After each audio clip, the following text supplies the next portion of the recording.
आईना में चेहरा दिखते,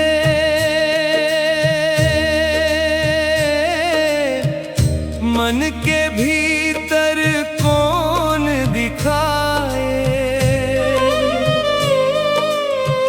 आत्मा के ज्योति जगा के सही पहचान मिल जाए।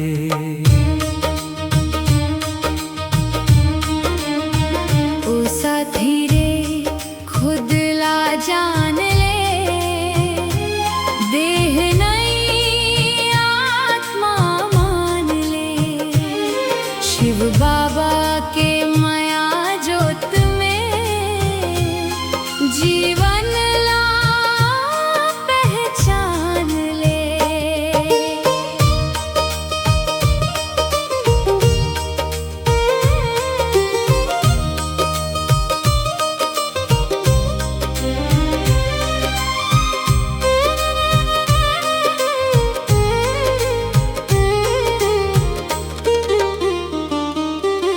दुनिया के रंग में खोवत हन, नाव रूप में मोहित होवत हन। कपड़ा गहना सब छूट जाही, आत्मा संग कौन जाही। ऊपर चमके सोना चांदी, भीतर मन हो जाए खाली। मीठा बोली निर्मल मुस्काने, हिच जीवन के असली शान। आईना में चेहरा दिखते, आईना में चेहरा दिखते।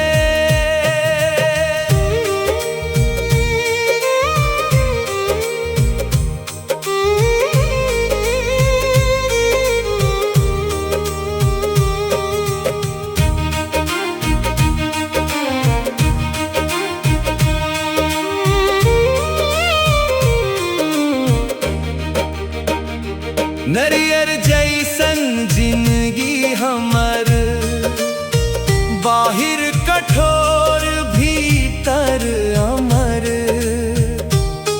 भीतर में जे प्रेम बसे, ओहीच प्रभु के घर बसे।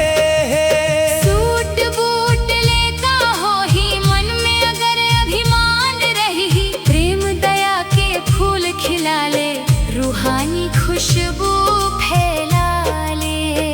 ओ साथी रे खुद ला जान ले।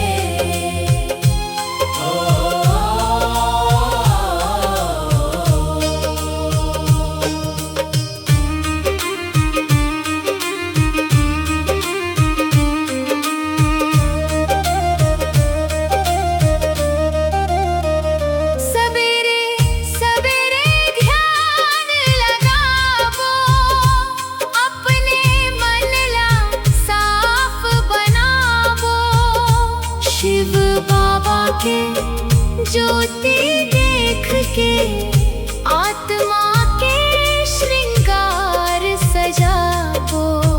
मुस्कान देवे सुख बरसावे, रोवत मन ला गले लगावे। एहीच सच्चा सेवा होही, एहीच सतयुग के डगर होही।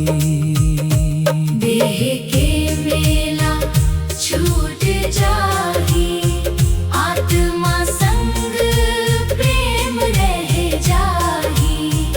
खुद ला जाने के जो जीही, ओही सच्चा सुख ला पाही।